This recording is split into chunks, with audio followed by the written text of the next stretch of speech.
Bangladesh, Bangladesh, Bangladesh, Bangladesh, Bangladesh, Bangladesh, Bangladesh, Bangladesh, জিতবে বাংলাদেশ, জিতবে বাংলাদেশ, বাংলাদেশ। আমরা তো একবার জয় সেলিব্রেট করে ফেলেছি, তারপর হঠাৎ করে দেখলাম নো বল।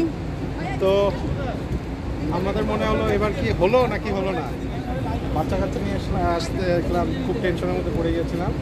তো হোপফুলি দে হেল্ড দেয়ার নার্ভস এবং লাস্ট বলে লাইন অ্যান্ড লেংথ রেখে মোসাদ্দেক বল করতে পেরেছে। So it was amazing.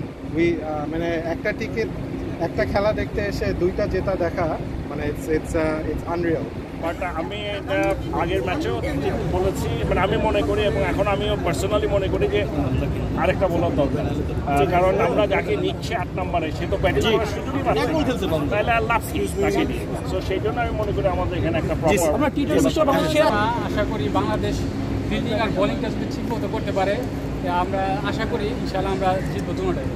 কারণ ইন্ডিয়ার সাথে একটু টাফ, তারপরেও এই আশা করি পাকিস্তানের সাথে জিতে যাবে, কিন্তু বাংলাদেশের বোলিং লাইনটা ফিল্ডিংটা খুব সুন্দর করে ফেলে আশা করি, আর ব্যাটিংটা ভালো করে।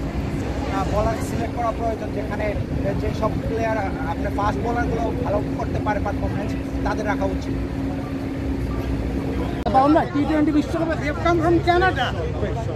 বাংলাদেশ ক্রিকেটের চারটা ভাই বাংলাদেশের বোলিংটা নিয়ে আসলে কি বলবেন? আমি যেতে চাই না, কালকে যাচ্ছি হ্যাডিলে, ওখানে দুইটা আছে, ইনশাআল্লাহ ওই দুইটাও জিতবে ইনশাআল্লাহ।